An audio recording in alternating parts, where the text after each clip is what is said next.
During the bitter winters of World War II, frostbite actually claimed more soldiers than bullets in some campaigns. On the Eastern Front alone, temperatures dropped to -40 degrees Celsius, and men who survived artillery barrages were often found frozen stiff by dawn. Yet, scattered among these frozen fields were survivors, men who discovered a strange, almost primitive trick that saved their lives. They slept wrapped not in wool or fur, but in charcoal bags. It sounds like a last resort, and in truth it really was. But those who understood why it worked could cheat death by cold. This was more than desperation. It was field science, honestly, born out of necessity. And the trick still holds immense value today for survivalists, soldiers, and anyone interested in how human ingenuity defied nature's cruelty. Charcoal was a wartime staple, used for cooking, heating, and filtering water. It was packed in rough burlap or canvas sacks and stacked by the hundreds near field kitchens and engineering posts. When supplies ran low and fuel was rationed, soldiers scavenged these sacks, never imagining they'd one day use them for warmth. The idea first spread through field engineers and supply troops who noticed that sacks of charcoal left outside didn't freeze solid like other materials. The contents remained slightly warm, or at least dry inside, even in brutal frost.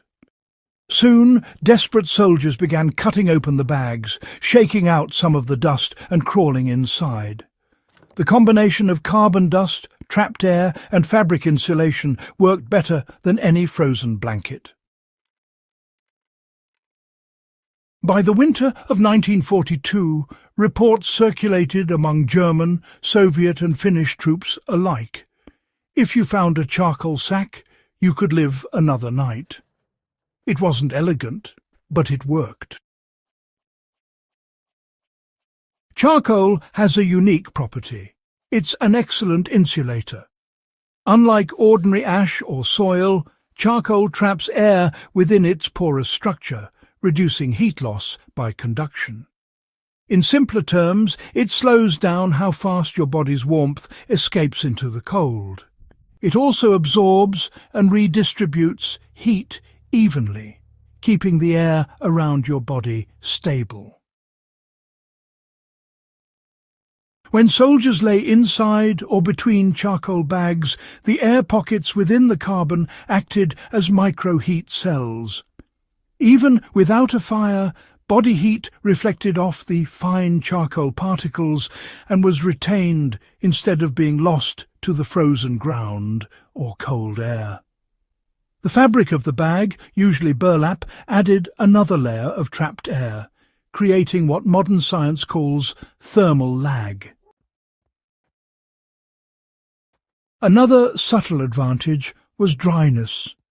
Charcoal naturally absorbs moisture, which meant the air inside the bag stayed dry.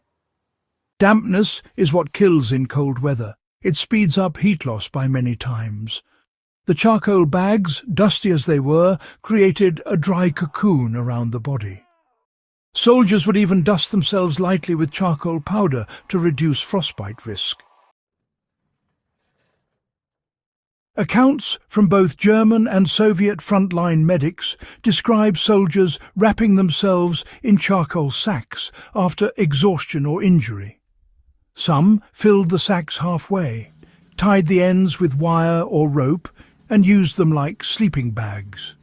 Others layered empty charcoal bags over their legs and torsos under greatcoats. A more advanced trick was to bury a bag of warm charcoal, fresh from a cooking fire, under a shallow layer of snow or soil and lie above it.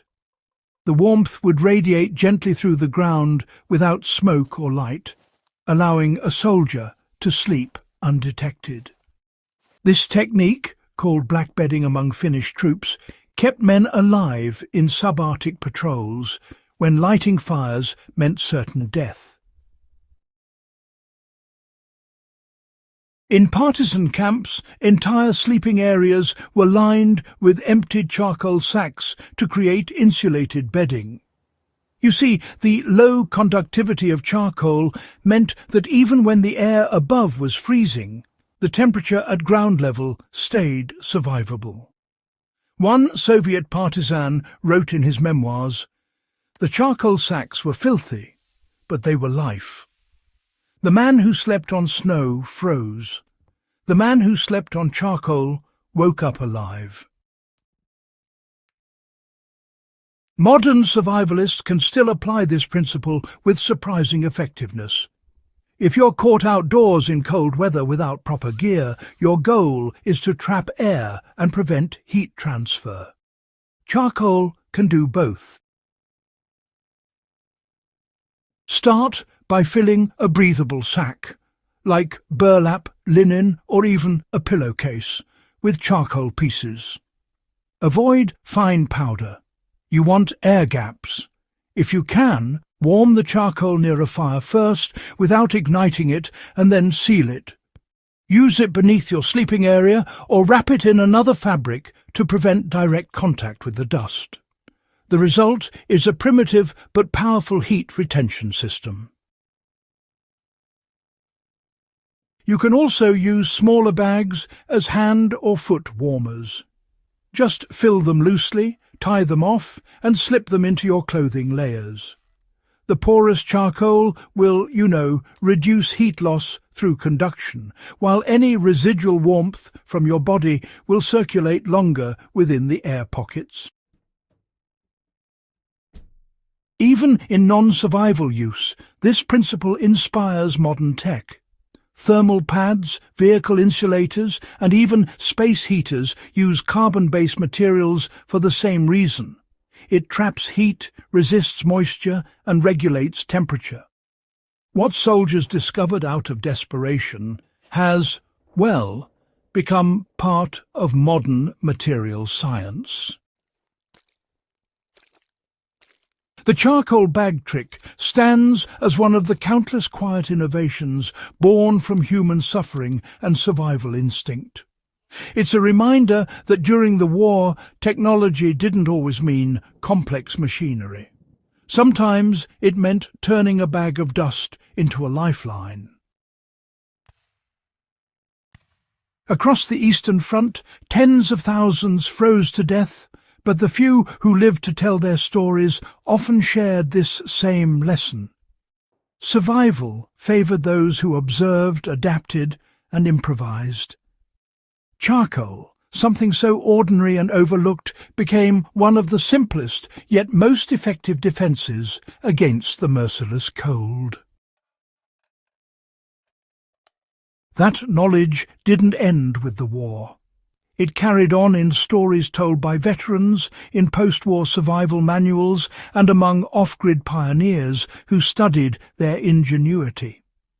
Even now, in a world full of synthetic fibres and heating gadgets, that wartime hack stands as proof that survival is about understanding nature's rules, not fighting them.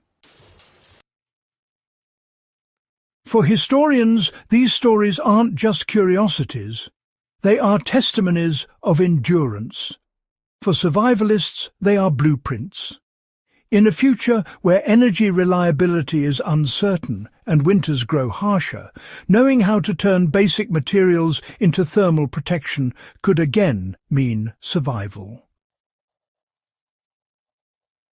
So, the next time you light charcoal for a grill or use it in a water filter, remember, that same material once kept soldiers alive through nights when even steel froze.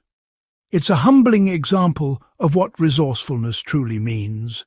Here at Echoes of Valor, we keep such stories alive, not just to honour the past, but to learn from it. If you found this guide valuable, make sure to subscribe, like, and share this episode. Every click helps us bring forgotten wartime ingenuity back into light. one survival secret at a time.